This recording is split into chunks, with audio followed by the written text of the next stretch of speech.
The asphalt shimmers, heat rising in lazy waves, distorting the familiar suburban landscape. It is July 17th, 2018. 15 years. 15 years since Daniel O'Connell vanished. Detective Harding, a man whose career was a mausoleum of cold cases, adjusted his sunglasses, the glare from the newly constructed strip mall almost blinding. He'd been called out to a routine vehicle identification, a forgotten derelict in the deepest seldom-used sublevel of the new parking structure. Construction workers digging out the last vestiges of the old foundation had unearthed what appeared to be a relic from a forgotten era, a faded, dirt-caked 2003 Ford Econoline van. Its tires were flat, its paint dulled to a matte beige, almost blending into the concrete dust. But it was the license plate that had snagged the attention of the foreman, a vague recollection from a news report long past. CA registration 5UTH789. The number once broadcast across every local news channel, now a forgotten whisper. This was Daniel's van, or what was left of it. The air in the parking garage was heavy, a stagnant mix of concrete dust and the ghost of exhaust fumes. Harding ran a gloved hand over the grimy surface of the van. No signal, no trace, just silence. The initial reports from 2003 had painted a clear picture of Daniel O'Connell, a diligent, if somewhat solitary, university student. He was known for his meticulous planning, his almost obsessive attention to detail, especially when it came to his vehicle. The van was his mobile studio, filled with his photography equipment, sketch pads, and a meticulously organized collection of emergency supplies. The irony was a bitter pill. The expert victim, prepared for every conceivable contingency, vanished without a whisper. Harding recalled the countless hours spent poring over topographic maps, searching for some remote trail, a hidden overlook where a budding landscape photographer might lose himself. They searched the vast, unforgiving expanses of the Sierra Nevada, the dusty canyons of Death Valley, even the winding coastal roads of Big Sur.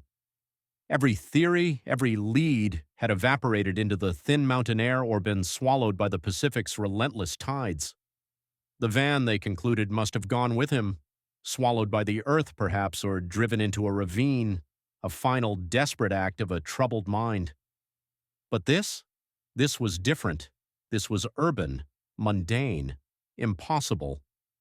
The van sat here beneath layers of earth and concrete, as if time itself had forgotten it.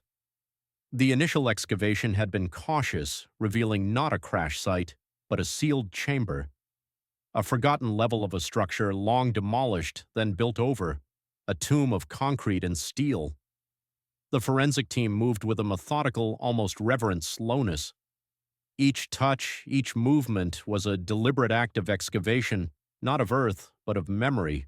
They began by documenting the exterior, the subtle patterns of dust and grime, the faint outlines of long-gone bird droppings, tiny ecosystems that had formed and withered in the van's undisturbed dormancy. The rust, a slow creeping orange, had begun its work on the wheel wells and door seams, but the overall integrity of the vehicle remained. This wasn't a van left in a field, it was a van entombed. The license plate, once a vibrant blue and white, was now faded to a pale, almost ethereal shade. A text overlay, July 17th, 2018, 11:34 a.m. Initial visual assessment, no external damage consistent with impact or forced entry. A drone, equipped with thermal imaging, scanned the interior through the grimy windows, revealing nothing but the ambient temperature of the enclosed space. No signs of life, recent or otherwise, just the silent, unwavering presence of a 15-year-old enigma. Entry into the van was a slow, agonizing process. The doors, once smoothly functional, now groaned in protest, hinges rusted solid. The forensic specialists used specialized tools, gentle persuasion rather than brute force to avoid disturbing any potential evidence. The interior was a time capsule, perfectly preserved in its sealed environment.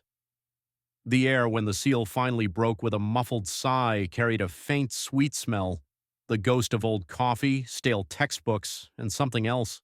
something undefinable like forgotten dreams. Dust lay thick on every surface, a fine gray powder that held the imprint of every item, every fleeting moment of Daniel's last known movements. His digital SLR camera, a Canon EOS 10D, sat on the passenger seat, a layer of dust obscuring its once gleaming lens. A slow pan over weathered objects, a stack of geology textbooks, their pages slightly warped by the humidity of years, a half-empty bag of trail mix, now a desiccated husk, a crumpled map of the Angeles National Forest, marked with a red circle around a lesser-known hiking trail. The evidence log began. Item 1, Canon EOS 10D, serial number, redacted. Item 2, half-eaten trail mix, brand redacted. Item 3, Angeles National Forest map, annotated. Each item was a breadcrumb, meticulously cataloged, photographed, and carefully removed. The metadata from Daniel's camera became a focal point of the investigation. The digital files, miraculously intact on the compact flash card, held a chronological narrative, a silent testament to his final days. Harding watched the images flash across the forensic monitor: serene landscapes, distant mountain peaks, close-ups of wildflowers. Each shot was perfectly framed, technically proficient, confirming Daniel's burgeoning talent. Then came the anomaly. At 7:02 a.m. on July 20th, 2003, 3 days after his last known contact, a series of 10 rapid-fire shots. The images were underexposed, blurry, almost abstract. They depicted not a landscape but the interior of the van.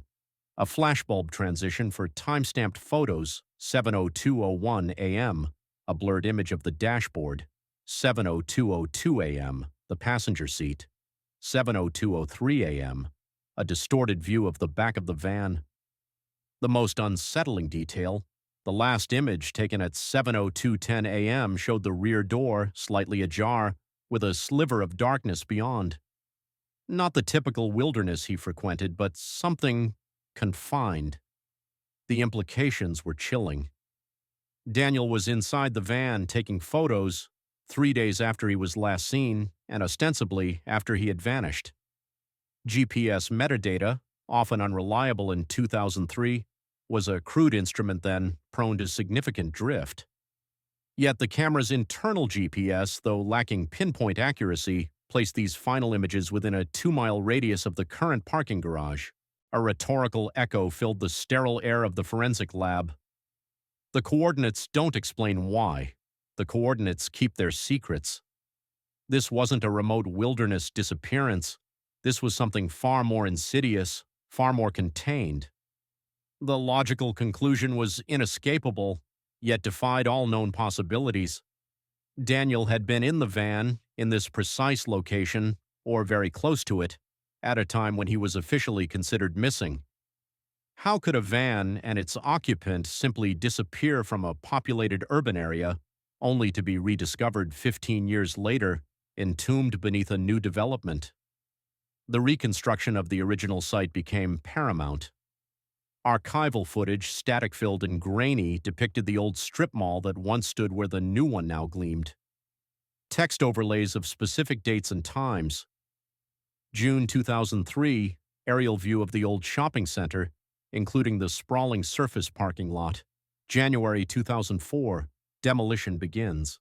The critical detail emerged from blueprints of the original structure, a hidden sublevel, a forgotten maintenance access point, intended for utilities and seldom used.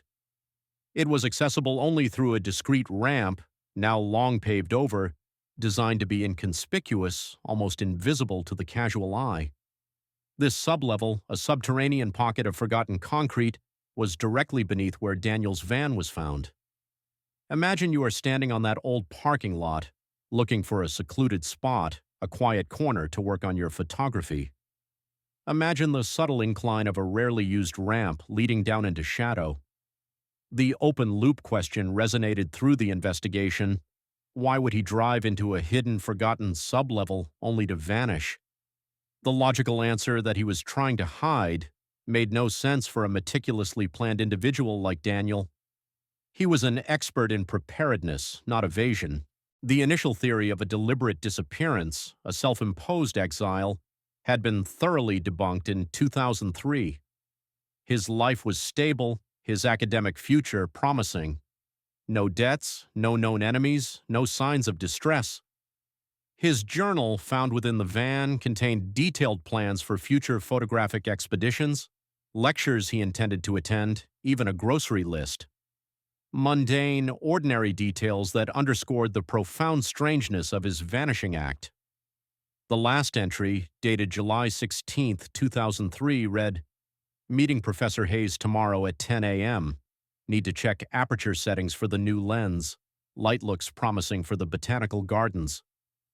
Nothing to suggest an impending disappearance. Nothing to explain the final frantic photographs taken inside his van, deep underground. The focus shifted to the van's condition, specifically the ignition. The keys were not in the ignition, nor were they found anywhere within the vehicle. The battery was completely dead, as expected after 15 years, but the vehicle was in park, the emergency brake engaged. There were no signs of hot wiring or tampering with the ignition system. This was not a stolen vehicle. This was a vehicle parked deliberately by its owner. The macro shots of dirt, moss, and rust around the van's undercarriage revealed no foreign contaminants, no signs of it being dragged or towed. It had been driven in. A small, almost imperceptible detail on the driver's side floorboard caught Harding's eye, a faint, almost ghostly boot print, preserved beneath a thin layer of dust. It was partial, but the tread pattern matched a brand of hiking boot Daniel was known to wear. The print faced inwards towards the pedals, suggesting the driver had entered, then exited. Why would he leave the van, only to be gone for 15 years? Why here? The mountains don't explain why. This urban tomb offered even fewer answers. The true horror began to crystallize with the examination of Daniel's personal effects. His wallet was found beneath the driver's seat, untouched, containing his driver's license, credit cards, and cash. His cell phone, an old Nokia model from 2003, was found in the center console. The battery, of course, was dead, but the forensic data retrieval specialists worked their grim magic.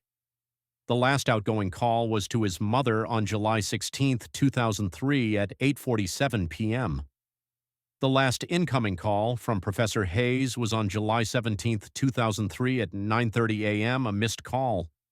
No other activity, no desperate calls, no frantic messages. Just silence after that final mundane incoming ring. The rule of irony was starkly apparent. Daniel, always prepared, always connected, was swallowed by a void where no signal could reach him. His meticulous nature, his insistence on having everything he needed, only deepened the mystery of his ultimate fate. Why would a man with a charged phone, a full wallet, and a detailed schedule simply disappear into a forgotten parking level? The narrative truth, assembled from fragments of evidence and the echoes of time, painted a haunting picture.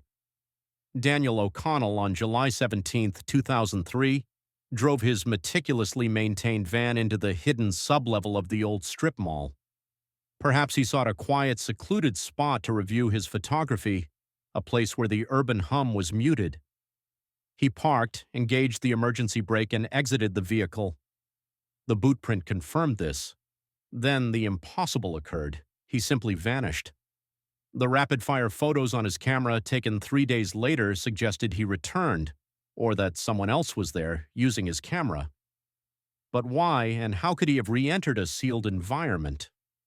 The developers years later had simply built over this forgotten pocket, unaware of the silent tomb beneath. The earth swallowed him, not in a mountain pass, but in a concrete jungle. The physical evidence spoke of an anomaly, a breach in the fabric of the mundane. The story of Daniel O'Connell is a chilling reminder. Imagine you are standing on that summit, prepared for anything. Imagine the meticulous planning, the layers of safety. Now imagine a forgotten corner, a mundane act, and a silent, irreversible disappearance into the concrete. The urban landscape, like the mountains, keeps its secrets, and sometimes the most impenetrable voids are found in the most unexpected man-made places. The forensic imaging of the hidden sublevel revealed a structural anomaly that had been overlooked for decades. It was a pressure release vault, a byproduct of 1970s civil engineering designed to manage seismic shifts in the surrounding sediment. This chamber was never meant for human occupancy, yet Daniel's van had been positioned directly over its main access seal. Detective Harding stared at the thermal scans of the concrete floor beneath the vehicle. The density was inconsistent. Macro shots of the sealant around the vault's edges showed microscopic fractures, stress patterns that suggested the vault had been opened and closed multiple times between 2003 and 2004. At 2:14 p.m. on July 19, 2018, the heavy-duty hydraulic lifts arrived to move the Ford Econoline. As the van's weight was lifted, the silence in the garage became oppressive. Beneath the chassis, where the asphalt should have been solid, there was a perfectly circular seam in the concrete. It was a maintenance hatch flush with the floor, nearly invisible under a layer of industrial grime. No signal, no trace, just a heavy, iron-scented draft rising from the earth. The expert victim had parked his life over a hole in the world. The evidence log grew more granular as the interior of the hatch was explored. Item 47, a single AA battery, brand, redacted, found wedged in the lip of the seal. Item 48, a scrap of blue denim snagged on a rusted bolt.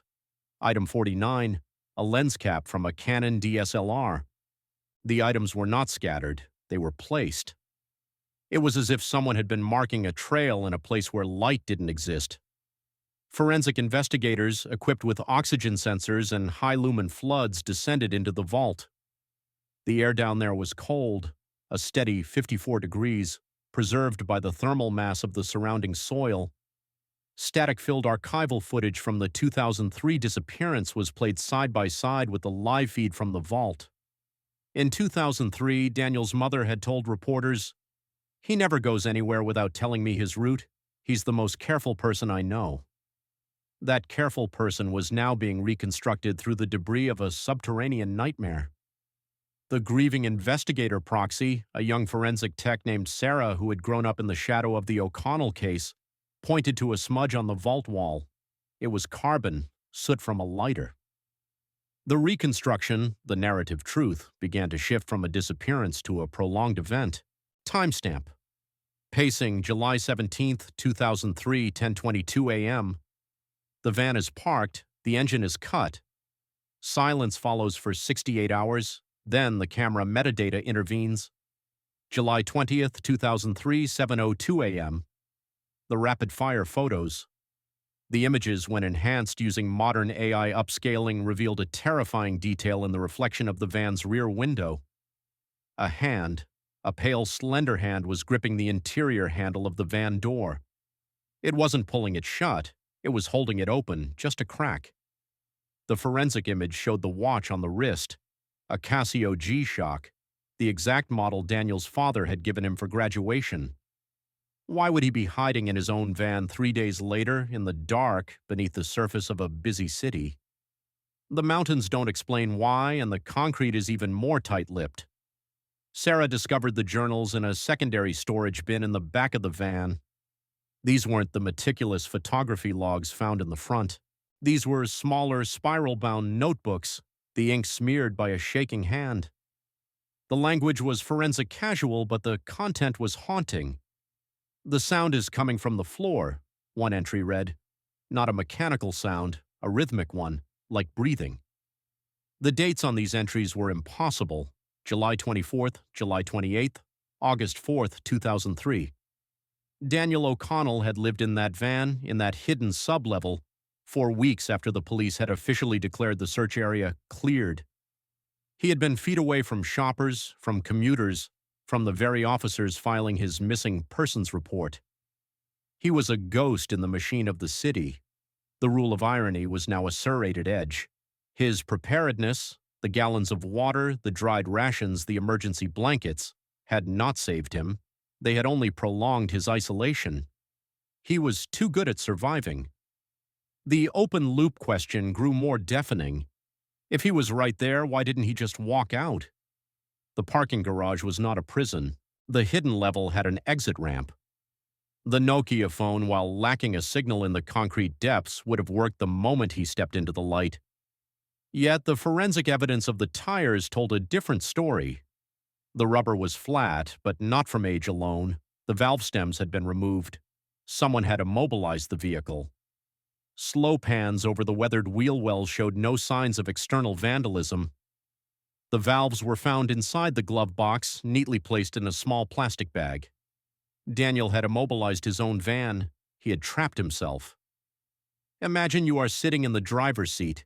You have the keys, you have the skills, you have the means to leave, but you take the valves out of your tires and you wait. You wait for the breathing in the floor to stop. The investigation turned to the metadata of the Nokia phone. While no calls were made after the 17th, the drafts folder contained 34 unsent messages. They were all addressed to his mother. They were never sent because the no service icon never flickered to life. "Mom, don't come looking. Just stay away from the mall. It's not a room down there, it's a throat." I can hear them calling my name through the vents. The forensic casual tone of the investigators began to crack. This wasn't a standard cold case. It was a descent into an unexplained phenomenon. The technical terms, GPS drift, metadata, forensic image, seemed like flimsy shields against the raw, melancholic horror of Daniel's final weeks. He was a scientist, a photographer, a man of logic, and he was recording his own dissolution. As the team reached the bottom of the vault, they found the final piece of physical evidence. It wasn't a body. It was a pile of clothes, neatly folded. The hiking boots, the denim jacket, the Casio G-Shock watch. They were stacked on the concrete floor of the vault, directly beneath the van's position. There was no blood, no sign of a struggle, just the transition from a person to a memory. The grieving investigator. Sarah picked up the watch. The battery had died years ago, but the timestamp was frozen, 3:14.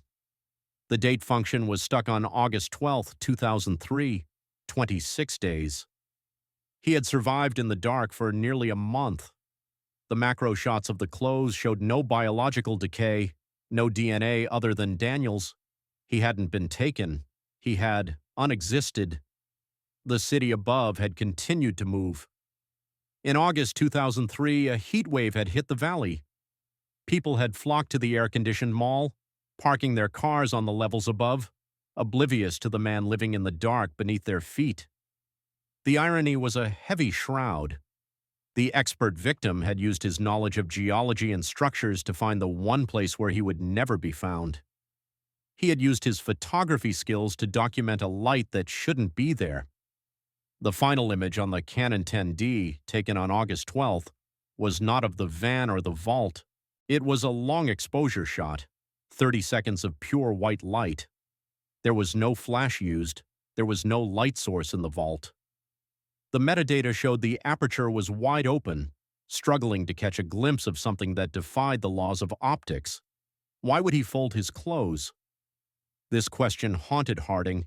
It suggested a ritual, a calm acceptance. The forensic storytelling pointed to a man who had realized that his preparedness was a wall, and he had finally decided to walk through it. The impossible discovery of the van was only the first layer. The true discovery was the realization that the world we build, the parking lots, the malls, the concrete foundations, is only a thin crust over something much older and much hungrier. The mountains keep their secrets, but the city buries them in plain sight. Imagine you are standing in that vault now. The lights of the investigators are bright, but the corners are still dark. You feel the weight of 15 years of silence. The batch of evidence was nearly complete, but the open loop remained. The breathing sound Daniel had described in his journal. The investigators used acoustic sensors to monitor the vault for 48 hours after the van was removed. For 47 hours, there was nothing but the hum of the city above. But at 3:14 a.m. on the final night, the sensors picked up a frequency, a low rhythmic pulse. It wasn't a machine. It wasn't the wind. It was a slow, steady inhalation of air through the concrete pores. The city was breathing, and Daniel O'Connell was part of the exhale. The investigation into the rhythmic pulse led the team deeper into the structural history of the site. At 4:09 a.m., the acoustic data was synchronized with historical seismic records from the summer of 2003. The results were chilling. Every time Daniel had recorded the breathing in his journal, the city's seismic sensors had picked up microtremors centered exactly at the mall's coordinates.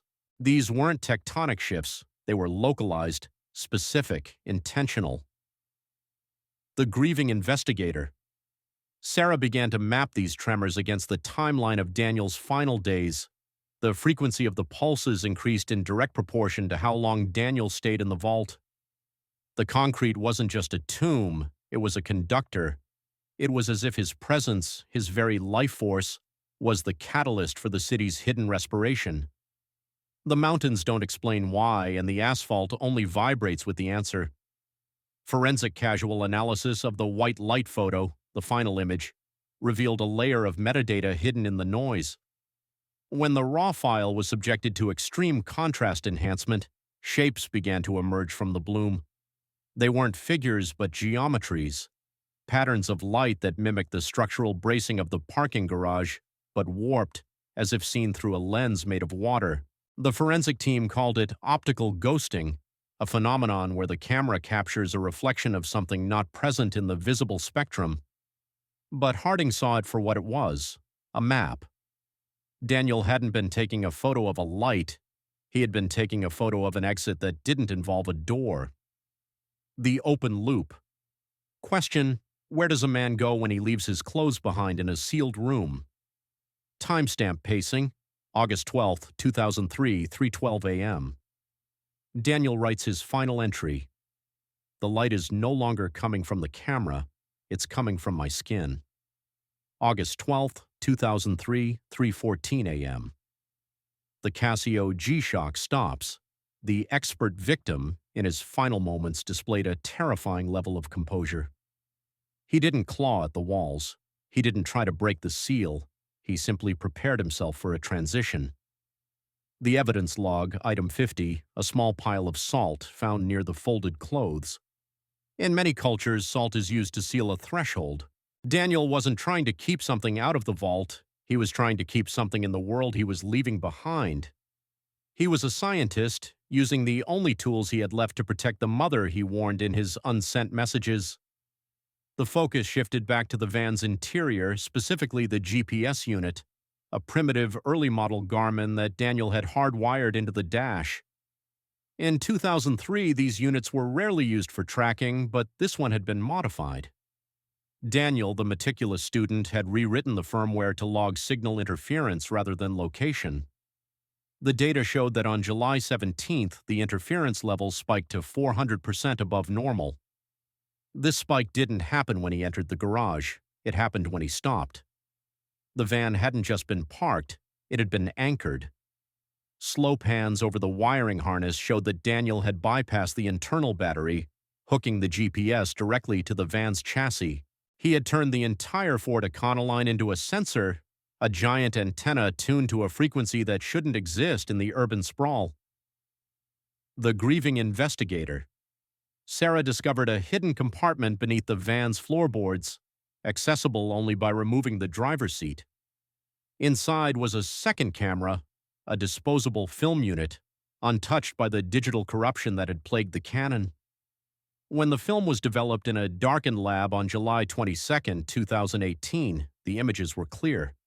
They weren't of the vault, they were of the people above. Daniel had been using a periscope-like device, threaded through a narrow ventilation pipe to watch the shoppers in the mall. Flashbulb transitions for time-stamped photos, July 25, 2003, a woman buying a pretzel, July 30, 2003, a teenager tying his shoe. August 5, 2003, a security guard yawning. The contrast was agonizing. While the world moved in the sun, Daniel sat in the grease and the dark, documenting the mundane as if it were a distant, unreachable paradise. He wasn't hiding from us. He was mourning us. The rule of irony reached its zenith when the team analyzed the ventilation pipe. It wasn't a pipe at all. It was a structural void, a fluke of the 1970s construction that had been accidentally sealed during a 1998 renovation. Daniel, with his geological training, had identified this weak point in the building's anatomy. He knew that the mall was breathing through this specific vein.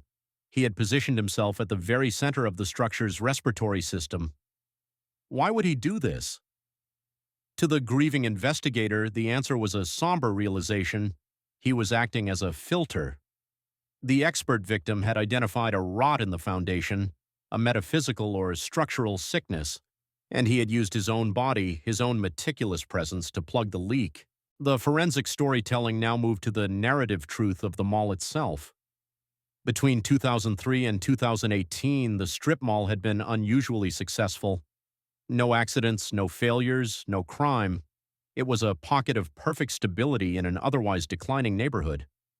The developers called it the O'Connell Luck, a dark joke based on the missing student whose van was rumored to be buried somewhere nearby. They didn't realize how literal the joke was. Daniel hadn't just vanished, he had been the tribute that kept the concrete from cracking. The mountains don't explain why, but the ledger of the city shows the cost of silence. Imagine you are standing in the center of that mall today. You feel the cool air from the vents, the solid ground beneath your feet. You feel safe. Now imagine that 10 feet below you, a man spent 26 days folding his life into a neat pile so that you could buy your coffee in peace.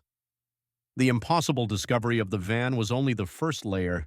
The true discovery was the realization that the world we build, the parking lots, the malls, the concrete foundations, is only a thin crust over something much older and much hungrier. The mountains keep their secrets, but the city buries them in plain sight. Imagine you are standing in that vault now. The lights of the investigators are bright, but the corners are still dark. You feel the weight of 15 years of silence. The evidence log was nearly closed. Item 51, a final scrap of paper found in the Casio's wristband. It wasn't a note to his mother. It was a coordinate, but not for any place on Earth. It was a mathematical expression of a frequency, F equals 1 over t. The period t was calculated as 15 years. Daniel knew exactly how long the anchor would hold. He knew that in 2018, someone would find the van.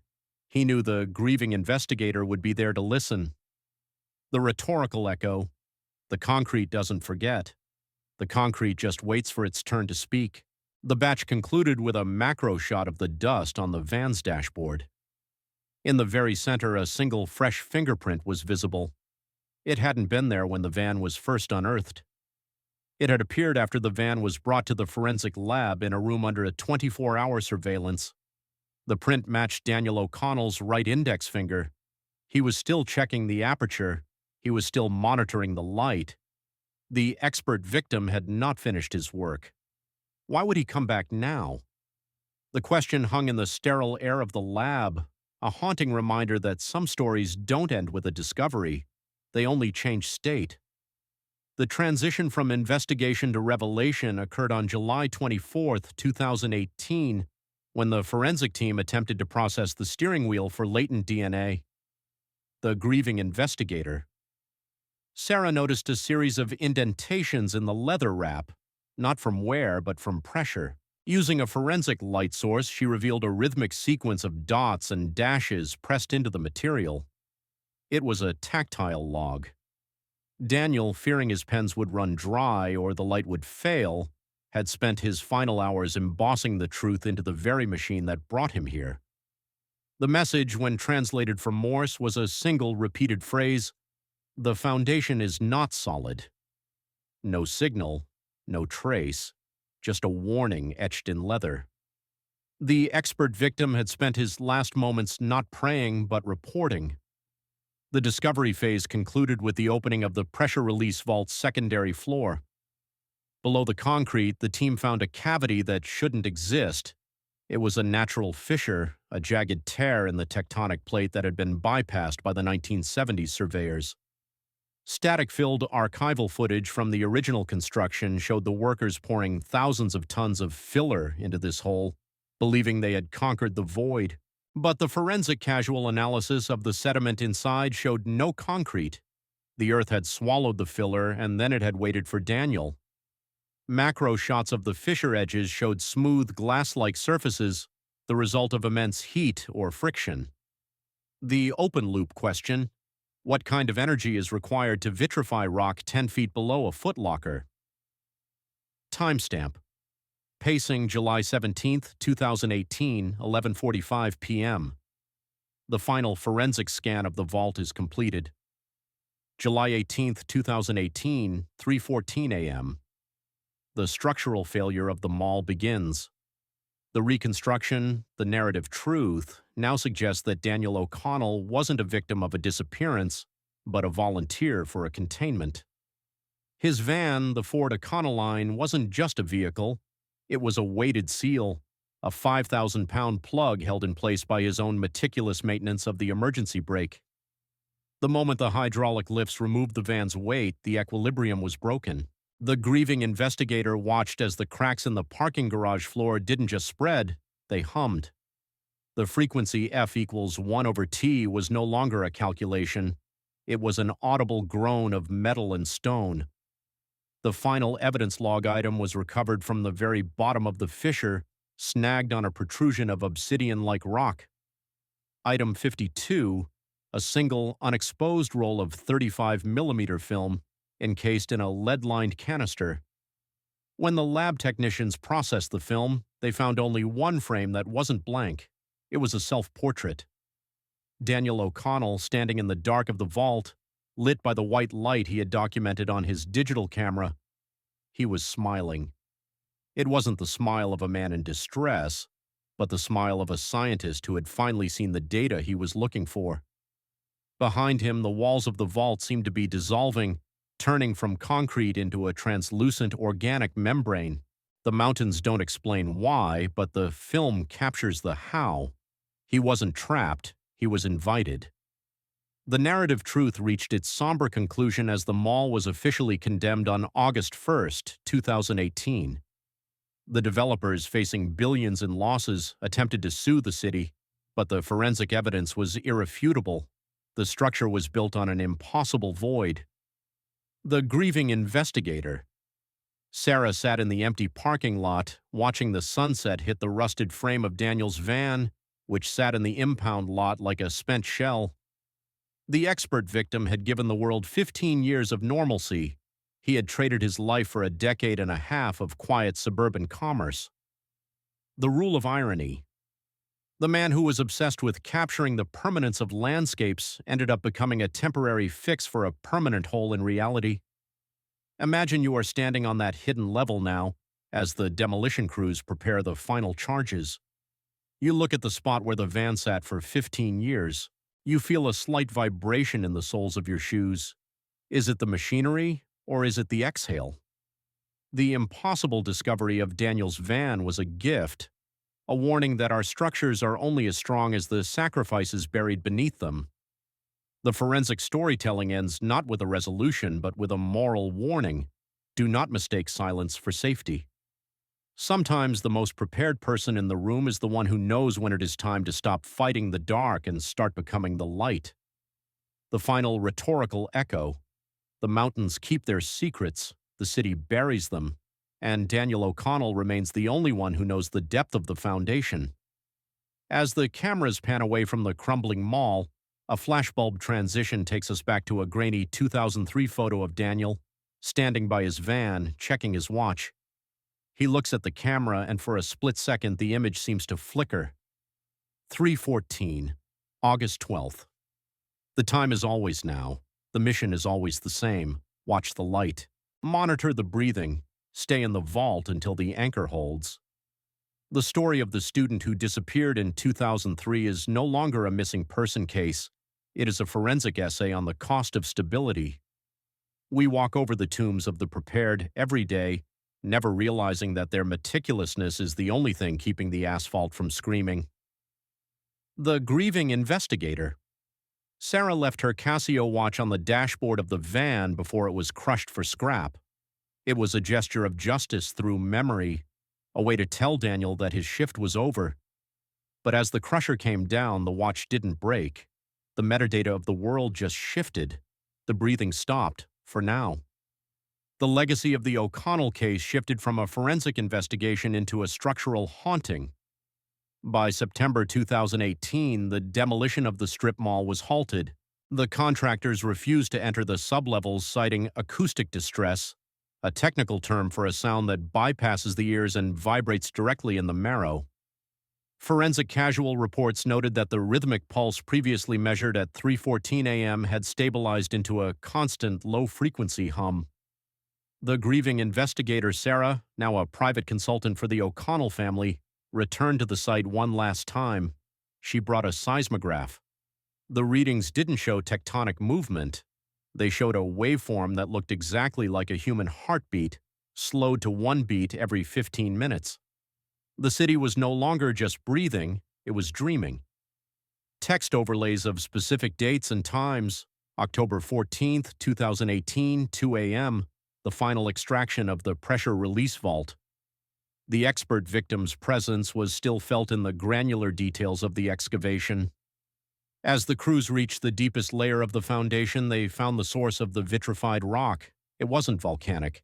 It was a localized fusion of silica and concrete created by a massive discharge of static electricity. The technical theory: Daniel's van, acting as an antenna, had absorbed 15 years of atmospheric discharge and grounded it into the fissure. He had turned himself into a biological lightning rod. The open loop question: was he absorbing the energy to keep it away from us, or was he using it to power the transition? The final reconstruction, the narrative truth, focused on the expert victim's last journal entry, discovered hidden in the metadata of a corrupted file on his Nokia. It wasn't a draft. It was a log of GPS drift that moved in a perfect circle. The distance between here and there is not a physical measurement, the text read. It is a matter of frequency. Daniel had used his preparedness to map the thin places of the world. He had found a flaw in the urban geometry and decided to occupy it. The irony was total.